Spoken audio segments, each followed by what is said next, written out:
14 मार्च को होली के दिन दिल्ली में जस्टिस यशवंत वर्मा के घर में आग लगी। आग लगने के बाद नोटों के बोरे जल गए, लेकिन उस खबर को एक सप्ताह तक दबा के रखा गया। याद रखिएगा, अपराध को छिपाना भी अपराध होता है और एक सप्ताह तक इस अपराध को दबा के रखा गया कि यहां की नोटों की बोरियां मिली है। 21 मार्च को खबर छपी। उसके बाद जस्टिस खन्ना साहब जो सीजीआई हुआ करते थे उस समय, उन्होंने 3 मेंबर की कमेटी बनाई। सस्पेंड नहीं किया। 28 मार्च को जस्टिस यशवंत वर्मा को दिल्ली हाई कोर्ट से इलाहाबाद हाई कोर्ट ट्रांसफर कर दिया गया। किसी डीएम के घर में नोटों का बोरा मिला होता, किसी कमिश्नर के घर में नोटों का बोरा मिला होता, किसी कप्तान के घर में नोटों का बोरा मिला होता, इंजीनियर डॉक्टर के घर में नोटों का बोरा मिला होता, या किसी भी सरकारी कर्मचारी के घर में नोटों का बोरा मिला होता, तो अगले दिन सस्पेंड कर दिया गया होता। लेकिन जस्टिस यशवंत वर्मा के घर में 14 मार्च को आग लगी, नोटों का बोरा मिला, एक सप्ताह तक खबर दबाई गई। जब 21 मार्च को खबर अखबार में छपी, उसके बाद 3 मेंबर कमेटी बनाई गई और 28 मार्च को सस्पेंड करने की बजाय उनको इलाहाबाद हाई कोर्ट ट्रांसफर कर दिया। 3 मेंबर कमेटी ने 4 मई को अपनी रिपोर्ट भी दे दिया, लेकिन और 3 मेंबर की कमेटी ने भी कहा कि हाँ, इन्होंने गड़बड़ किया है, कुछ गड़बड़ है, आगे मुकदमा चलना चाहिए। फिर भी एफआईआर नहीं हुआ।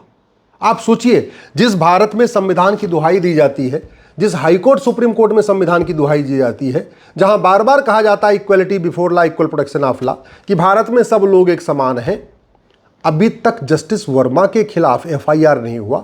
और अब केंद्र सरकार उस 3 मेंबर कमेटी की रिकमेंडेशन के आधार पर संसद में इंपीचमेंट लाएगी, महाभियोग लाएगी, और अगर 2/3 सांसद एक पक्ष में हो जाएंगे तब उनको नौकरी से निकाला जाएगा। सवाल यह है कि भारत में क्या वन नेशन वन लॉ है क्या? क्या भारत में सब लोग एक समान हैं क्या? जिस तरीके से जस्टिस वर्मा को केवल महाभियोग के जरिए निकाला जा रहा है, कोई क्रिमिनल कार्रवाई नहीं हो रही है, उनको आज तक जेल में नहीं डाला गया, मुझे नहीं लगता कि उनको भविष्य में भी जेल में डाला जाएगा। ये अपने आप में हमारे संविधान के मुंह पे तमाचा है। ये article 14 equality before law, equal protection of law के मुंह पे तमाचा है। ये भारत में एक देश एक विधान नहीं, एक देश 2 विधान चल रहा है। खास लोगों के लिए अलग विधान और आम जनता के लिए अलग विधान। अपराध को छिपाना अपराध है। एक सप्ताह तक उस अपराध को छिपाया गया, लेकिन जिन लोगों ने छिपाया उनके खिलाफ कोई मुकदमा दर्ज नहीं हुआ। सबूत मिटाना अपराध है। और जो नोटों का वहां पे बोरा मिला, उसके बाद वहां साफ सफाई की गई। जिन लोगों ने सबूत मिटाने की कोशिश की, जिसके कहने पे सबूत मिटाने की कोशिश की, उनके खिलाफ भी कुछ नहीं हुआ। न जस्टिस वर्मा के खिलाफ एफआईआर हुआ, न उनकी पत्नी के खिलाफ एफआईआर हुआ, न उनकी बेटी के खिलाफ एफआईआर हुआ, या न उनके घर में और जो लोग आते हैं, किसी के खिलाफ एफआईआर नहीं हुआ। और हम सुबह से लेकर शाम तक बड़ी बड़ी दार्शनिक बातें करते हैं, बड़ी बड़ी फिलोसफिकल बातें करते हैं, equality before law, equal protection of law, rule of law, right to justice, क्या क्या बात करते रहते हैं, और ट्रांसपेरेंसी की बात करते रहते हैं। भ्रष्टाचार, मैं पूछ रहा हूं, इस देश में भ्रष्टाचार को देशद्रोह घोषित क्यों नहीं किया जा रहा है? भारत में भ्रष्टाचार को राष्ट्र की सुरक्षा के लिए खतरा क्यों नहीं घोषित किया जा रहा है? भारत में भ्रष्टाचार को एक ऑर्गेनाइज्ड क्राइम क्यों नहीं डिक्लेयर किया जा रहा है? ये भ्रष्टाचार राष्ट्र की सुरक्षा के लिए खतरा है, लेकिन डिक्लेयर नहीं किया गया है, इसलिए भ्रष्टाचारियों पे एनएसए नहीं लगता। ये भ्रष्टाचार, कालाधन, हवाला भ्रष्टाचार हमारी देश की एकता अखंडता के लिए खतरा है, लेकिन इसको हमने डिक्लेयर नहीं किया, इसलिए कालाधन हवाला रखने वालों पे, काला कारोबार करने वालों पे, भ्रष्टाचारियों पे कभी यूएपीए लगता ही नहीं। इस भ्रष्टाचार के कारण ही देश में जासूसी चल रही है, गद्दारी चल रही है, बहुत सारे देश विरोधी काम चल रहे हैं। भ्रष्टाचार अपने आप में एक वेजिंग वॉर है, इनडायरेक्ट वॉर है। पूरी फंडिंग करप्शन, भ्रष्टाचार की जो फंडिंग होती है वो काले धन हवाला के जरिए होती है। पर सारे देश विरोधी काम काला धन हवाला से चलते हैं। भ्रष्टाचार अपने आप में वेजिंग वॉर है, फिर भी इसको डिक्लेयर नहीं किया। भ्रष्टाचार अपने आप में एक देशद्रोह है, इससे बड़ा कोई देशद्रोह नहीं हो सकता, फिर भी इसको देशद्रोह घोषित नहीं किया।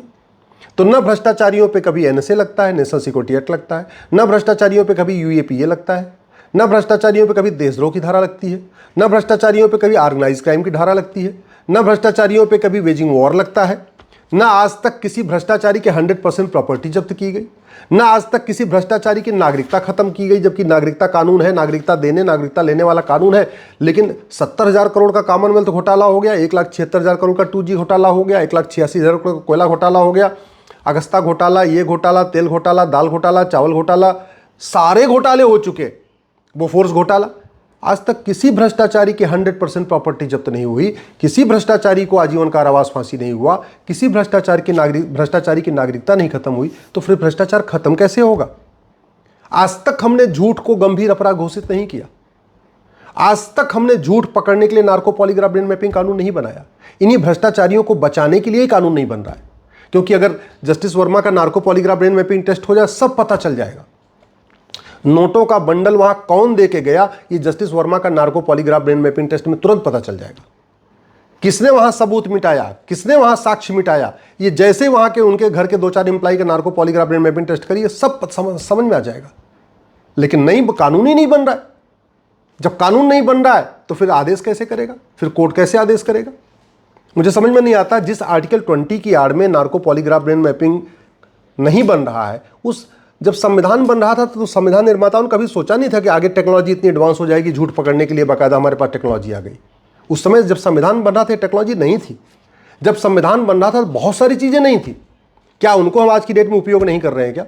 जब संविधान बन रहा था तो जीएसटी भी नहीं थी। जब संविधान बन रहा था तो आईफोन भी नहीं था, आईपैड भी नहीं था। क्या जज आज की डेट में आईफोन आईपैड यूज़ नहीं कर रहे हैं क्या? जब संविधान बन रहा था तो वर्चुअल हियरिंग की कोई व्यवस्था नहीं थी। आज की डेट में वर्चुअल हियरिंग हो रही है कि नहीं हो रही?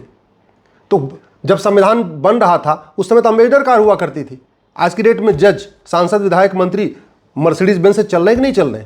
क्यों नहीं वे पुरानी कार लेके चलते? अपनी सुख सुविधा के लिए सारी एडवांस चीजें, अपनी सुख सुविधा के लिए सारी एडवांस टेक्नोलॉजी, अपनी सुरक्षा के लिए सारे आधुनिक हथियार, अपनी सुरक्षा के लिए जितने सिक्योरिटी गार्ड रहेंगे उनके पास AK-56, AK-47। और जहां देश की सुरक्षा करना है, भ्रष्टाचार को खत्म करना है, आम जनता को न्याय देना है, वहां वही पुरानी बात कि नहीं आर्टिकल 20 में कहा हुआ है कि किसी को आप उसके खिलाफ गवाही देने के लिए मजबूर नहीं करोगे। कौन मजबूर कर रहा है? अरे narco polygraph brain mapping test होगा तो किसी को मजबूर थोड़ी किया जाएगा। ये 2 इंजेक्शन लगाना, उससे पूछ लेना, भाई ये बताओ नोटों की बोरी कहाँ से आई, किसने नोटों की बोरी दिया, किस लिए नोटों की बोरी दिया, कौन कौन से आपने फैसला पैसा लेके दिया हुआ है, यही तो पूछना है। इसमें किसी को टार्चर थोड़ी कर रहे हैं, किसी को 3rd डिग्री थोड़ी दे रहे हैं। लेकिन चूंकि आम जनता इस पर नहीं बोल रही है, आम जनता पार्टियों की गुलाम हो चुकी है, आम जनता पार्टियों के इशारे पे रहती है, उसको जो है सही चीज़ उसको आवाज़ नहीं उठा रही है, तो उसकी आड़ में सब चीज़ें जस्टिफाई चल रही। इस देश में 5 करोड़ मुकदमों के कारण 5 करोड़ परिवार टेंशन में है। एक परिवार में अगर 6 आदमी मान के चलिए तो 30 करोड़ लोग मुकदमों के कारण टेंशन में। फिर भी जस्टिस विद इन ईयर की चर्चा ना सुप्रीम कोर्ट में होती, ना हाई कोर्ट में होती, ना लोकसभा में होती, ना राज्यसभा में होती। आखिर right to justice fundamental right है, तो राइट टू जस्टिस का मतलब जस्टिस विद इन 100 ईयर थोड़ी है, जस्टिस विद इन ईयर होना चाहिए। अगर राइट टू जस्टिस फंडामेंटल रहे तो फंडामेंटल राइट 100 साल में नहीं मिलता, फंडामेंटल राइट तो 6 महीने साल भर में मिलना चाहिए। क्यों नहीं इसके ऊपर चर्चा हो रही? क्यों नहीं हम झूठे शिकायत को गंभीर अपराध घोषित कर रहे हैं? झूठी शिकायतों से हजारों लोग परेशान हैं, झूठी पुलिस की जांच से हजारों लोग परेशान हैं, जजों के जो पैसा लेके झूठा फैसला देते हैं उससे हजारों लोग परेशान हैं। क्यों नहीं झूठी शिकायत, झूठी जांच, झूठे फैसले को हम अपराध घोषित कर रहे हैं? क्यों नहीं हम झूठी गवाही को गंभीर अपराध घोषित कर रहे हैं? फर्जी कागज बना बना के लोग जो है दूसरों की प्रॉपर्टी लिखवा लेते हैं, क्यों हम फर्जी डॉक्यूमेंटेशन को सीरियस क्राइम डिक्लेयर नहीं कर रहे? क्यों हम फर्जी आधार, फर्जी राशन कार्ड, फर्जी ड्राइविंग लाइसेंस, फर्जी वसीयत, फर्जी विरासत, फर्जी वोटर आईडी, फर्जी बर्थ सर्टिफिकेट, फर्जी पासपोर्ट को सीरियस क्राइम डिक्लेयर क्यों नहीं कर रहे? इस देश में अगर जुडिशियल सिस्टम अच्छा हो जाए, कानून का खौफ पैदा हो जाए, जस्टिस विद इन ईयर हो जाए, आधी 50% समस्या खत्म हो जाएगी। मैं गारंटी के साथ कहता हूं, कानून कठोर हो और 6 महीने के अंदर सजा मिलना शुरू हो जाए, 1 साल के अंदर सजा मिलना शुरू हो जाए, घूसखोरी, कमीशनखोरी, दलाली, कटमनी, तोलाबाजी बंद हो जाएगी। कानून कठोर हो और 6-6 महीने के अंदर सजा मिलना शुरू हो जाए, नशा तस्करी, मानव तस्करी, सोना तस्करी, ये सब खत्म हो जाएगी। कानून कठोर हो और 6 महीने के अंदर सजा मिल जाए, ये आतंकवाद, नक्सलवाद, जिहाद, मजहबी उन्माद, धर्मांतरण, घुसपैठ, ये खत्म हो जाएगा। केवल भारत में सब कुछ इसलिए चल रहा है क्योंकि हमारी पुलिस व्यवस्था गुलामी की चल रही है, हमारी प्रशासनिक व्यवस्था गुलामी की चल रही है, हमारी न्यायिक व्यवस्था गुलामी की चल रही है।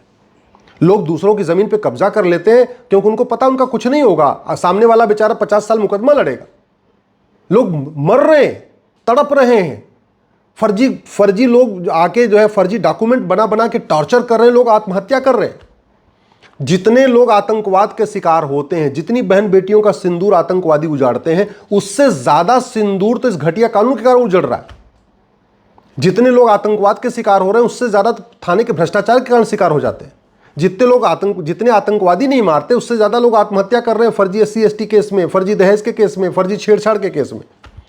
जितने लोग आतंकवादी नहीं मारते उससे ज्यादा तो लोग मिलावटी दूध, घी, पनीर खा के मर जा रहे हैं। और मूल कारण क्या है? क्योंकि मिलावटखोरों को सजा नहीं होती, जमाखोरों को सजा नहीं होती, कालाबाजारियों को सजा नहीं होती, नशा तस्करों को सजा नहीं होती, मानव तस्करों को सजा नहीं होती, साइबर फ्रॉड करने वालों को सज़ा नहीं होती, सेक्सटॉर्शन आजकल चल रहा है, सज़ा नहीं होती, हनी ट्रैप करने वालों को सज़ा नहीं होती। और सज़ा क्यों नहीं होती? क्योंकि 50 गवाह चाहिए, 100 गवाह चाहिए। कन्हैया लाल को जिसने मारा खुद ही वीडियो बनाया और उसको बेल मिल गई, इससे बड़ा शर्मनाक और क्या हो सकता है? 4 हमारे सेना के जवानों को जिस आतंकवादी ने मारा था, खुद ही टीवी पे एडमिट किया, हमने 4 जवानों को मारा, और 35 साल से वो जेल में बैठ के बिरयानी खा रहा है। इससे ज़्यादा शर्मनाक क्या हो सकता है? कौन ठीक करेगा इसको? या तो संसद ठीक करे या सुप्रीम कोर्ट ठीक करे। ना संसद में इस पर चर्चा हो रही है जुडिशियल रिफॉर्म पे, ना सुप्रीम कोर्ट में जुडिशियल रिफॉर्म पे चर्चा हो रही है।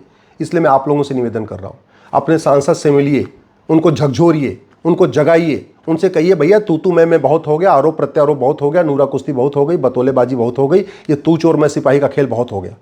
अब आप पुलिस रिफॉर्म करिए, जुडिशियल रिफॉर्म करिए, हमको जस्टिस विद इन ईयर दीजिए, हमको 1 साल के अंदर मुकदमों का फैसला चाहिए। ये जब तक आप सब लोग पार्टियों की गुलामी नहीं छोड़ेंगे, दल गुलामी नहीं छोड़ेंगे, और सीधे सीधे सांसदों सवाल करना नहीं शुरू करेंगे, सीधे सीधे विधायकों सवाल करना नहीं शुरू करेंगे, व्यवस्था नहीं बदलेगी। और व्यवस्था नहीं बदलेगी तो ऐसे तड़प तड़प के मरते रहेंगे।